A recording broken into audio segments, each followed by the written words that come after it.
శ్రీగురుభ్యో నమః. శుక్లాంబరధరం విష్ణుం శశివర్ణం చతుర్భుజం ప్రసన్నవదనం ధ్యాయేత విఘ్నోపశాంతే. వీటిని బూరుక్కాయలు అంటారు. ఇవి చాలా ఫేమస్. ఇవి ఇప్పుడు వాళ్ళకి తెలియవు. అయితే ఇవి ఇలాగ సుత్తితో కొట్టి వీటిని ఇలా బద్దలు కొట్టాలి. ఇలా బద్దలు కొట్టిన తర్వాత ఇది తీసి ఇలా సంచిలో పెట్టుకోవాలి.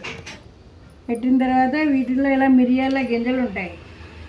ఈ గింజలన్నీ కూడా ఏరాలి. ఇది అక్కడ కూడా పెట్టింది చూపించి ఆ గింజల్లాగా ఏరాలి. ఇది ఒక పత్తి పని కాలక్షేపం అవుతుంది సెలవుల్లో. అది ఇవి చేస్తున్నాం. ఇవి ఎవరికి తెలియదు. దీన్ని బూరుకాయలు అంటారు. ఈ దిండు గలేబులు కుట్టుకోవచ్చు.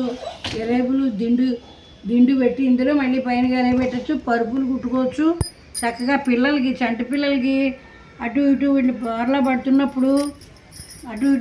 పడుతున్నప్పుడు ఈ టెక్కే పెడితే మెత్తగా ఉండి ఆడుకుంటారు పిల్లలు. వీటి వల్ల ఎన్నో ఉపయోగాలు ఉన్నాయి, ఎవరికీ తెలియవు. ఆ కాటన్ కొంటున్నా ఉంటున్నారు. అవేమో ఏమిటి దాని పేరు, దాన్ని ఏమంటారు, అది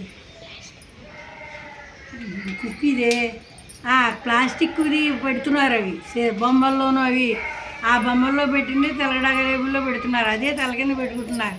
అది పెట్టుకుంటే ఎంతో మంచిది, చాలా బాగుంటుంది. అందుకోసం మీ అందరికీ కూడా చూపించాలని ఈ వీడియో ఇలాగా తీసాం. ఇగో దూది ఇదంతా దూదికి తీసా. అమృత హంసిని నువ్వు తీసా చాలు. ఇగో ఇలా వస్తుంది. ఇగో తీసాను చూడు. వెన్నలా ఉంటుంది. ఇలా పైకి వెన్నలా ఉంటుంది ఇది దూది. ఇంకా గింజలు ఎరాలి ఇందులో. మంచి పని చేత ఇటువంటివన్నీ కూడా పళ్ళే. ఈ వేసవికాలం ఎండలు కనపడకుండా ఉండాలంటే ఇవి ఇలాంటి పళ్ళన్నీ పెట్టుకునేవారు. ఇవన్నీ పళ్ళు పెట్టుకుంటే కాలక్షేపం అవుతుంది, తీస్తారు. అది ఈ వీడియో కనుక మీకు నచ్చినట్టయితే సబ్స్క్రైబ్ చేయండి. స్వస్తి.